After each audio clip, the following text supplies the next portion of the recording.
Neri Zilber. He is a journalist and an adjunct fellow at the American think tank, the Washington Institute. He joins me live now from Tel Aviv. Neri, good to have you back on the show. Fatih was mentioning that there might be a lower voter turnout and this could work against the Prime Minister. But before, the Prime Minister, Benjamin Netanyahu, was holding a slight lead in the public opinion polls. But what's interesting here is that in this election is that the Prime Minister is facing a dynamic that didn't really exist in previous elections, and that is competition from the right. How do you think this will affect everything?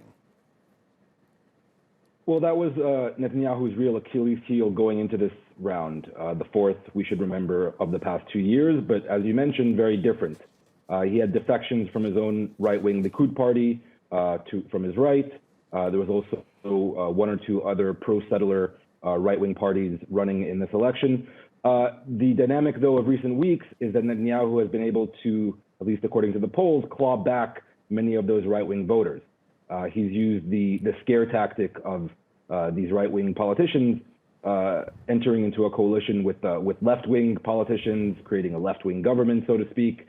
And so that, at least according to the polls, again, seems to have been working for him in recent weeks. And Netanyahu has been edging upwards, and he's very close to what Fatih mentioned, which was a magic number of 61, which is a parliamentary majority here in Israel. All right. Nana, tell me this. You say that the polls have been showing sort of a gradual clawing back or, an advancement of Netanyahu in the standing of his polls. But what they've also been showing is that there's a very large number of undecided votes, possibly more so in this election than any time in the last 3 elections. Will this have any effect? It will. Number one, these voters, as of today, have to make up their minds. So if they were to go to vote, they have to choose between at least 11 or 12 or 13 different parties that are running this time around. And also voter apathy. So it's not just that voters are undecided and maybe don't like the prospects in front of them, but they may choose not to go and vote at all. And so that may be playing into slightly lower voter turnout numbers this time around that we're seeing throughout the day. And so really, in general, the margins are going to be very fine, regardless of what happens later tonight when the polls close, and whether Netanyahu can really get 1 or 2 more seats and get his dream coalition, he said, of far-right and religious parties.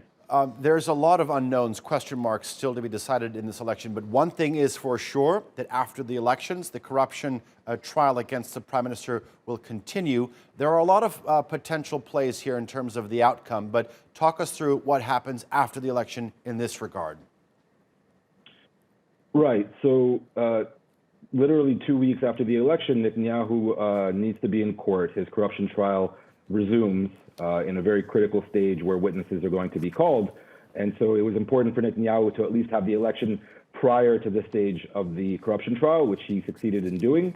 And then moving forward, really Netanyahu's goal, and this has been true now for 2 years, and through repeat elections, is to get a parliamentary majority and through the political process, shield him from his legal troubles. So the idea would be that he cobbles together this far-right and religious coalition, and they'll pass laws either stopping the trial or insulating the Prime Minister from further prosecution. That's been Netanyahu's end goal from the beginning.